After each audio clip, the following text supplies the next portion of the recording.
Indian batsman जैसे pitch पर टहल रहे थे, बारिश ने भी सोचा इंडियन टीम की गिरती हुई विकेटें देखने की बजाय मैं खुद ही जमीन पर आकर गिर जाऊं, ये मेरे लिए बेहतर होगा। क्योंकि इस मैच में अगर कोई सेव कर सकता है इंडियन टीम को, वो सिर्फ और सिर्फ बारिश ही है।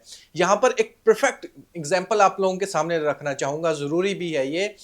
Don't teach your father how to make babies.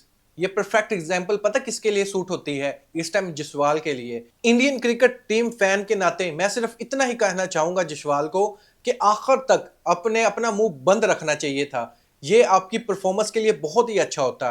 आपने सिर्फ एक मैच में आपने अपनापन दिखा दिया। आप इतने छोटे से बच्चे हो गए जब उसने अपनी कंट्री के लिए वर्ल्ड कप जीता होगा। उस टाइम पर आई थिंक मिचेल स्टार्क ने अपने हाथों में ट्रॉफी पकड़ी हुई थी वर्ल्ड कप की। लेकिन आपको चाहिए था ना कि मिचेल स्टार्क को तड़ी लगाना, अपनी परफॉर्मेंस पर ध्यान देना। क्योंकि मिचेल स्टार्क एक ऐसा प्लेयर है, वो बड़ी बड़ी बिग फिश का शिकार करता है। लेकिन आप तो उसके सामने एक छोटे से बच्चे हो। आपको देखो, एक बार आउट नहीं किया, दो बार आउट नहीं किया, हैट्रिक कर गया मिचेल स्टार्क आपके सामने, सिर्फ आपके एक वर्ड बोलने पर, you are coming too slow. अब पता चला, but you are going too fast. आप पवेलियन में उतने ही तेजी से जाते हो।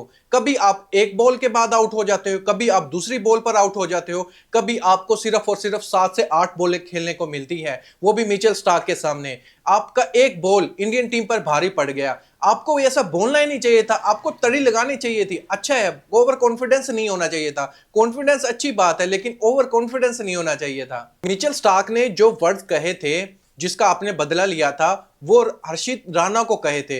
वो इस वजह से, उसके पीछे स्टोरी है। आप सभी जानते हैं केकेआर के लिए हर्षित राणा भी खेलते हैं और मिचेल स्टार्क भी खेलते हैं। ड्रेसिंग रूम दोनों ने आपस में शेयर किया हुआ है। वो एक दूसरे को मजाक कर रहे थे, सिर्फ मजाक की हद तक था। लेकिन आप सीरियस ले गए इस बात को। देखो कितने बड़े लेजेंड को आप तड़ी लगा रहे हो। लेकिन बाद में आप टिक नहीं पाए मिचेल स्टार्क के सामने। ना सिर्फ आप, आपकी पूरी टीम। देखो पांजा पांजा वो दर्ज करके जाता है, आपके खिलाड़ियों को चुटकियों में आउट करने लग रहा है। माना कि मीडिया पर बहुत ज्यादा हाइप दी जा रही थी, आपको भी इस हाइप का एक हिस्सा बनाया गया था। लेकिन अब पूरी इंडियन टीम उतनी हाइप नहीं बना सकी जितना आप लोगों का मीडिया ने हाइप दी थी इंडिया वर्सेस ऑस्ट्रेलिया ये सीरीज स्टार्ट होने से पहले।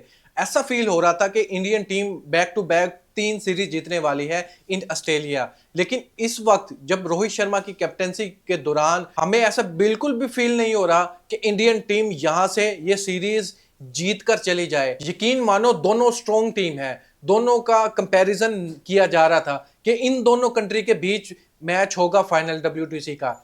लेकिन करंट परफॉर्मेंस में देखें तो वर्सेस न्यूजीलैंड घर में सीरीज हारने के बाद अब इन टीम इंडिया के जितने भी बैट्समैन हैं वो बुरी तरह फ्लॉप रहे हैं। अपने घर पर भी फ्लॉप रहे हैं और अब ऑस्ट्रेलिया में आ चुके हैं, वहां भी फ्लॉप रहे हैं। कहा अभी कुछ भी नहीं जा सकता। करंट सिचुएशन मैच की ये है क्योंकि टीम इंडिया के पास इस टाइम 3 आर मौजूद है। RRR, राहुल, रोहित शर्मा और रविंद्र जडेजा। बारिश के मजीद चांस भी है। अगर ये मैच ड्रा हो जाता है तो ये फैसला समझो कि इंडिया के हक में गया है। अगर ये मैच ड्रा नहीं होता तो इंडियन टीम के लिए बड़ी मुश्किल हो सकती है WTC के फाइनल खेलने के लिए। हम ये सोचकर ये सीरीज देख रहे थे कि इस टाइम बेस्ट राइवलरी अगर किसी टीम के दौरान है तो वो है इंडिया वर्सेस ऑस्ट्रेलिया। लेकिन टीम इंडिया के जितने भी बैट्समैन हैं, जैसे वो बैटिंग करने लग रहे हैं, ऐसे देख के फील नहीं होता। ऐसा ही फील होता है एशिश बैट्स राइवलरी है इस टाइम, इंग्लैंड वर्सेस ऑस्ट्रेलिया।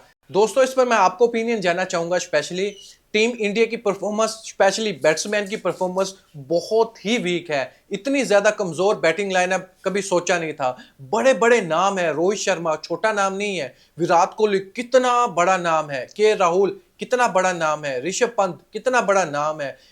मैं जिसका भी बैट्समैन का नाम लूं ऐसे ही फील होता था कि ये टफ टाइम देने वाले हैं इन ऑस्ट्रेलिया के बॉलर को। लेकिन अभी फील यही होता है कि टीम इंडिया जीत की तरफ तो मेरे ख्याल से सोच नहीं रही। ये मैच को ड्रा कर ले वही इनके लिए बहुत बड़ी बात है।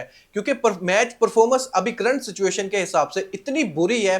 कौन इमेजिन करे यार 50 पर जब आपके 4 खिलाड़ी घर को चले जाएं, 50 रन पर आपके खिलाड़ी घर पर चले गए 4। ये तो बहुत अफसोस है टीम इंडिया की तरफ से कि ऐसी बैटिंग करोगे आप। जहां पर ट्रेविस हेड सेंचुरी लगा रहा है, 152 रन बनाकर गया, जहां पर स्मिथ सेंचुरी लगा रहा है। दूसरी टीम में 2 से 3 ऐसे बैट्समैन हैं जो अच्छी बैटिंग कर जाते हैं, ऑस्ट्रेलिया को एक अच्छा टारगेट सेट करके दे जाते हैं। लेकिन आप के पास ऐसे कौन से बैट्समैन हैं जो सेंचुरी करके जाए? सिर्फ पहले मैच में आपको लगा था जहां जिसमें जिशवाल ने अच्छी इनिंग खेली थी और विराट कोहली ने। उसके बाद ऐसा कौन सा बैट्समैन है जो 50 करके जाए, जो सेंचुरी करके जाए? एक मैच नहीं हो गया, 2 मैच नहीं हो गए, इतने ज्यादा मैचेस के बाद आप लोगों की इतनी गंदी परफॉर्मेंस है। विराट कोहली अब देखो कितने ज्यादा मैचेस हो चुके हैं 50 नहीं आए उसके बल्ले से। सेम लाइक रोहित शर्मा के साथ भी ऐसे ही होने लग रहा है। दोस्तों आपको क्या फील हो रहा है, ये थर्ड जो टेस्ट मैच है ये ड्रा की तरफ जा रहा है या फिर अगर बारिश रुक जाती है, ये आपको लगता है टीम ऑस्ट्रेलिया अपने हाथ में रखे हुए है अभी मैच? अपनी राय इसके बारे में कमेंट बॉक्स में जरूर बताइएगा। Thank you. No, no, no, no.